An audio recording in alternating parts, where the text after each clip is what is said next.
Hello, Kiss and Teller. This is Kim for your favorite blog, Kiss and Tell. Today, I feel like talking about something very special to my heart. I want to talk to you guys about dating from an Asian male perspective. No worries, you're not gonna interview me today. You're gonna interview my friend who's been dating on and off, not only Asian women, but people from other races too.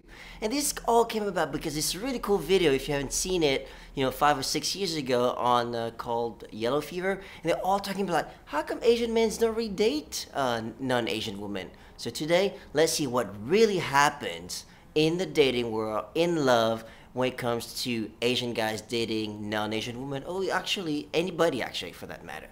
Do you guys really have to compensate for anything? Let's find out. Please state your name for the camera. My name is Kai Chang. I am a software entrepreneur. I was born in Taiwan and moved to the US when I was 6. I'm in my 30s and delighted to be here.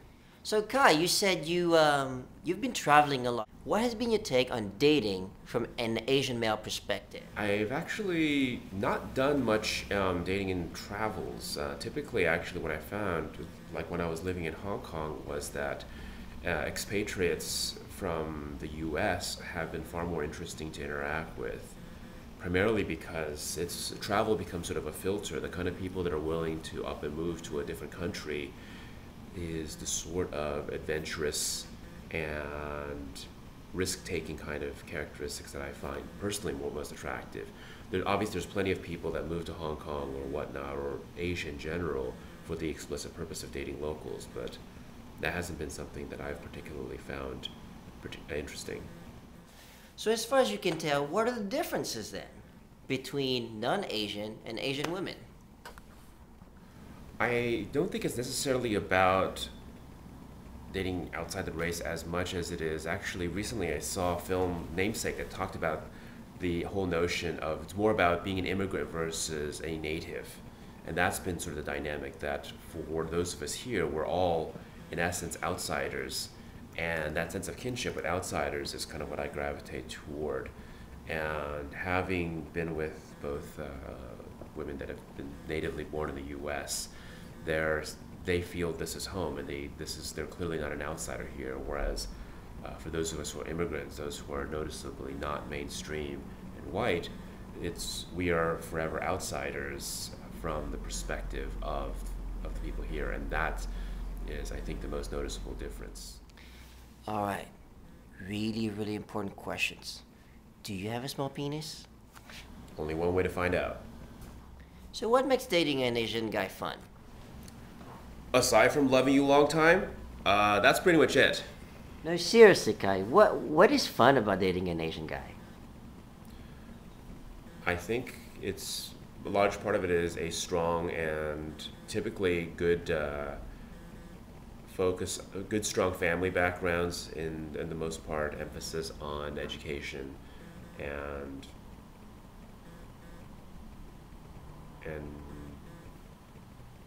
I have no idea. Having never dated an Asian guy, I really have no idea. Kai, you're right. It's so hard to tell people what it's like to date an Asian guy, but let's put it this way. What are some of the things that really surprised the women when dating you?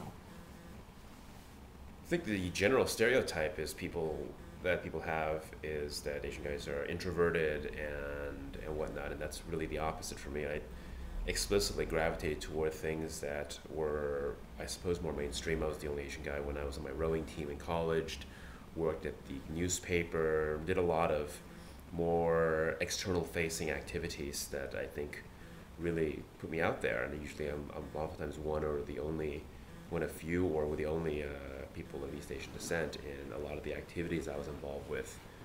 And for me, it was just about whatever was interesting and fun at the time, and I didn't really gravitate toward groups of people that happened to be of Chinese descent or whatnot. And that's worked out well for me, I think. I'm reasonably extroverted. I've done a lot of intercollegiate sports and continue to push myself in directions that are more related to personal development, physical fitness, and the like. To be honest, you guys, for me, it was more like, I'm Asian, but I live in France. So do I really fit the stereotypes? Are you into anime? Oh wait, worse, StarCraft? I wouldn't say I have a gigantic collection or anything, but there are, like anything else, the top 1% of any genre can be excellent, whether it's country music, anime, or anything else. As for StarCraft, well, I'm embarrassed to say I'm struggling to get out of Silver League on SC2, and considering the fact that I host StarCraft tournaments, there's no way I can deny my interest in that. Oh no, look at this! You know, let's talk about something a little bit more controversial.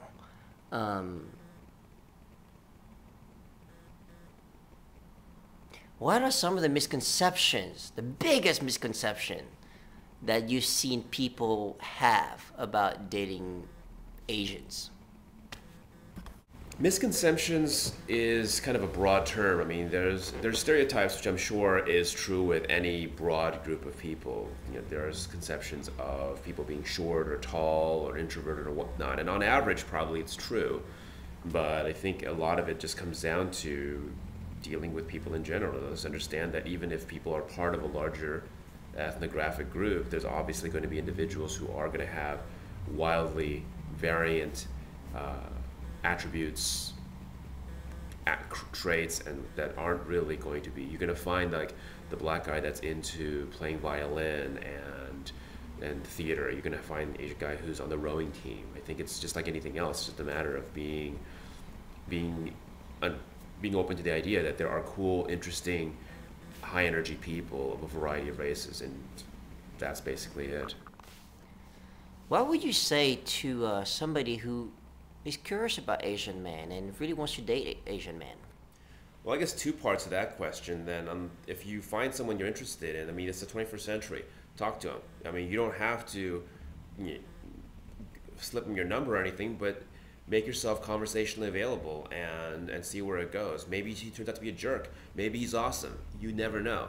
And as far as guys who are staring at their shoes, waiting for the girl to approach him, you just need to sack up and talk to him, because the reality is the dynamic is typically guys approaching women. And so and I see this when I was in college, you get these guys that are staring at their shoes complaining about, oh, the white guys are taking all of our women. It was like, well, they're the ones that are tapping people on the shoulders. If you're sitting there and staring at your shoes, guess what? Attractive, intelligent women get picked up. They get approached. And if you want to be one of the guys that are in the mix and putting yourself out there, deal with the fact that not every single person you approach is going to want to be with you or is interested, and accept the fact that that's just the price that you pay to find someone that you are going to have a good and productive dialogue and future with. Have you ever felt prejudiced against? And if so, when? Not particularly. I haven't had any sort of real issues, and it's personally probably helpful that having spent most of my life in the U.S., I feel pretty culturally American, and if there's any sort of racial issues or whatnot, they're probably just not on my radar. If someone has a bias, they're just not going to be on my radar, and so we never really cross paths. What do you love most about dating outside of your race? I wouldn't necessarily say love.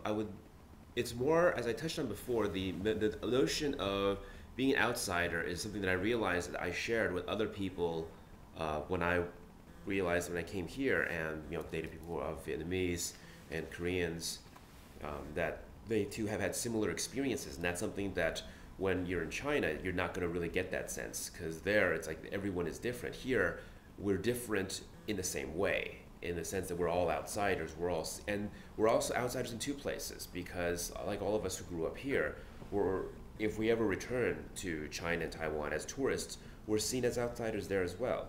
And that sense of otherness, I think, is the one thing that I found in common with people who are of different races, but are not mainstream American white. Well, there you have it, guys.